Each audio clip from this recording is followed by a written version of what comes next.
Assalamualaikum warahmatullahi wabarakatuh. Selamat malam. Perkenalkan, nama saya Dimas Budiarso. Saya mahasiswa jurusan Informatika kelas IF 304.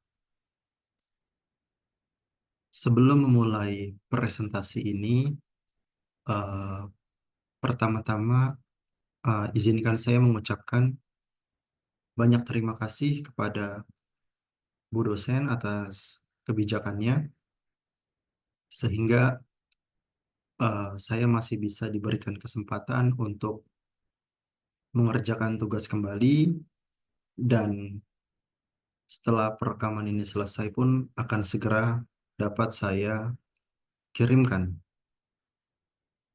Jadi, sekali lagi saya ucapkan terima kasih atas kebijakan yang diberikan. Baik, dalam presentasi ini, uh, judul yang saya ambil adalah perancangan database untuk sistem aplikasi pencatatan pesanan makan pegawai pada kantin di lingkungan kerja. Jadi, judul proyek ini mungkin saya terinspirasi dari sistem jual beli makanan di kantor saya yang memang masih tradisional. Kita membeli, selanjutnya kita membayar. Ya, dan apabila kita lakukan digitalisasi atas transaksi yang terjadi, itu inilah proyek yang saya maksud. Sehingga proyek ini itu dimaksudkan juga, misal dapat diimplementasikan, itu untuk mempermudah bagi eh, pekerja di kantin untuk melayani pegawai-pegawai yang memesan makanan di sana. Serta impact-nya adalah data-data yang mereka dapatkan itu dapat dengan mudah diolah secara digital tanpa harus melakukan pencatatan secara manual. Jadi itulah tujuan proyek ini.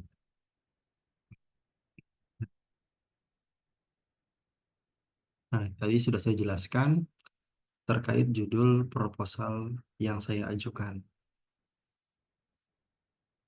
Baik, inti daripada presentasi pada UTS kali ini adalah saya ingin menjelaskan perancangan ERD-nya, perancangan database atas proyek yang saya maksudkan.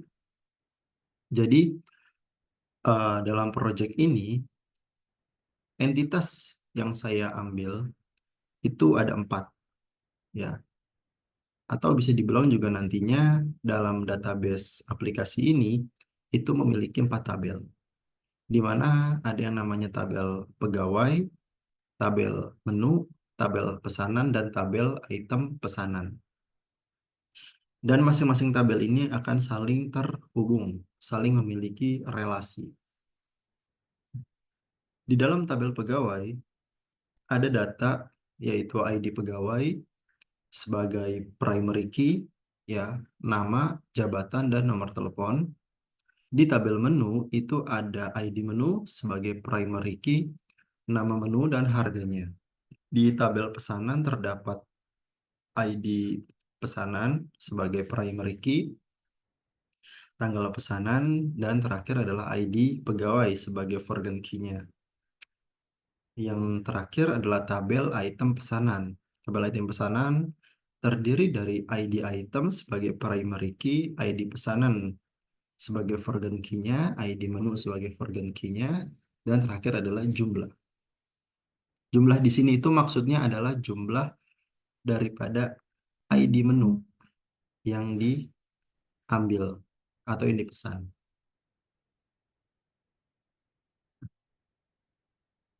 Jadi penjelasan relasi antar tabelnya itu seperti diagram, seperti pada diagram sederhana ini, di mana hubungannya adalah antara tabel pegawai dan tabel pesanan, itu relasinya adalah one to many, di mana bisa dijelaskan bahwa satu pegawai itu dapat membuat banyak pesanan, ya. Selanjutnya, tabel pesanan ke item pesanan. Dia juga sama, relasinya adalah one to many, di mana satu pesanan itu dapat memiliki banyak item pesanan. Selanjutnya adalah menu, tabel menu, dan tabel item pesanan. Itu relasinya juga sama, one to many. Artinya adalah satu menu itu bisa dipesan dalam banyak item pesanan, bisa dipakai.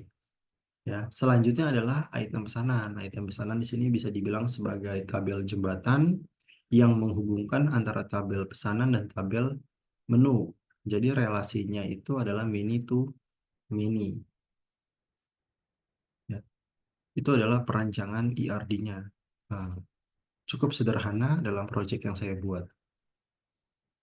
Kemudian selanjutnya di sini adalah contoh penerapannya. Jadi di sini belum ada kode DDL ataupun DML.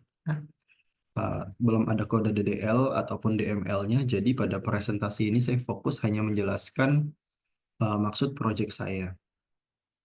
Jadi misalkan dalam suatu tabel pegawai, seorang pegawai ini atau sebuah aplikasi ini sudah memiliki database di mana nantinya ID pegawai dia tidaklah sama, dia berurut, diisi oleh nama, jabatan, dan nomor telepon sebagaimana di tabel yang sudah saya buat di presentasi ini bisa dilihat. Selanjutnya adalah tabel menu.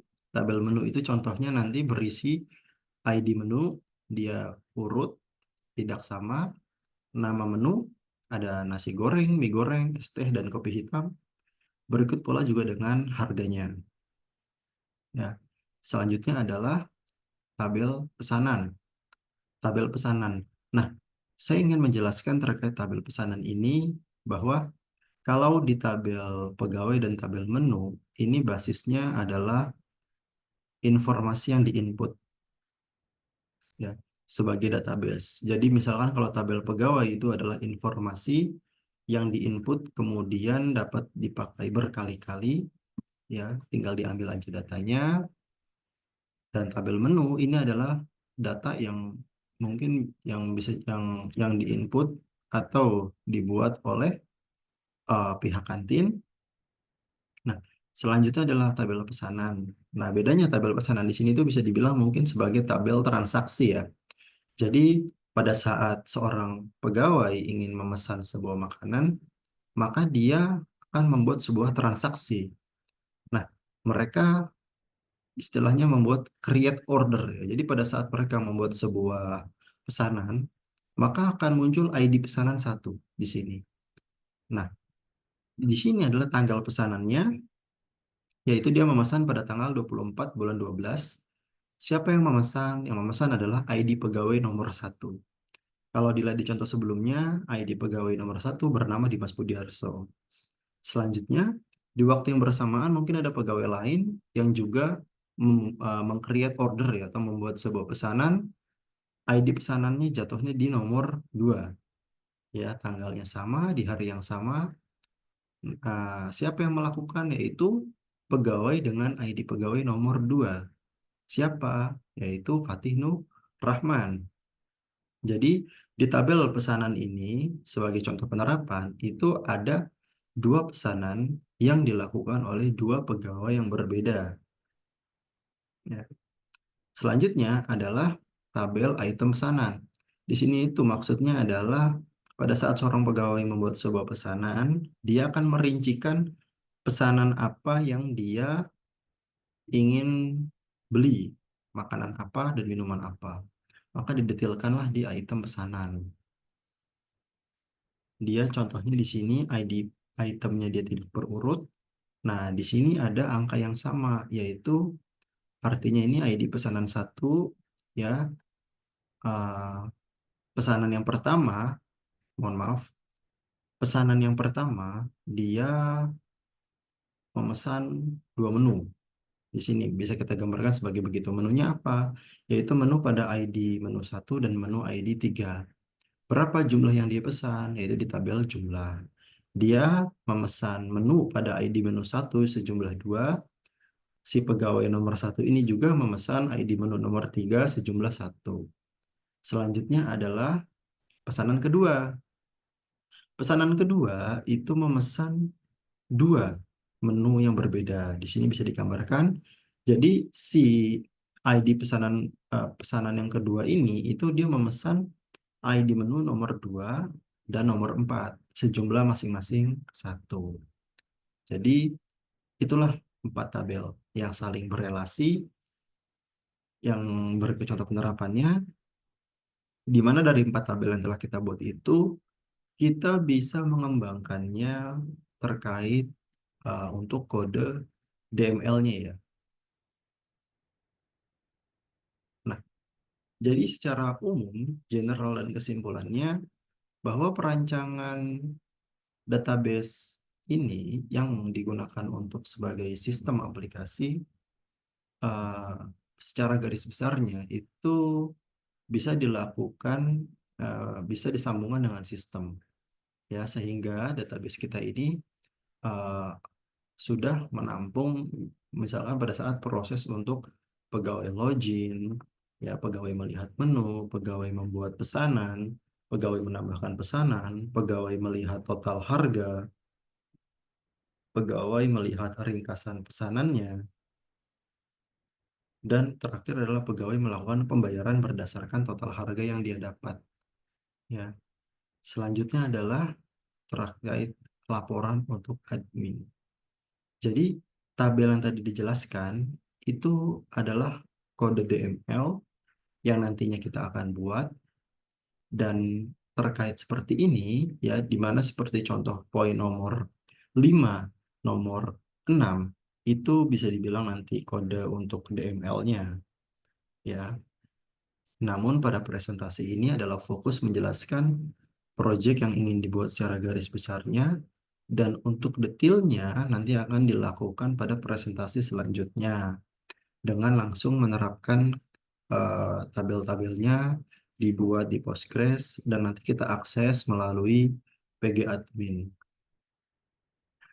Jadi seperti itu presentasi yang saya sampaikan.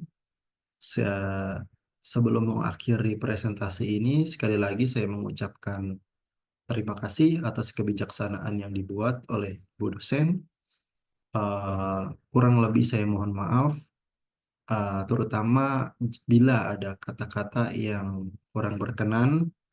Ya, semoga penyampaian saya sudah jelas dan sopan. Namun apabila ada satu dua kata yang kurang berkenan, saya mohon maaf. Tidak ada kesengajaan sama sekali oleh saya.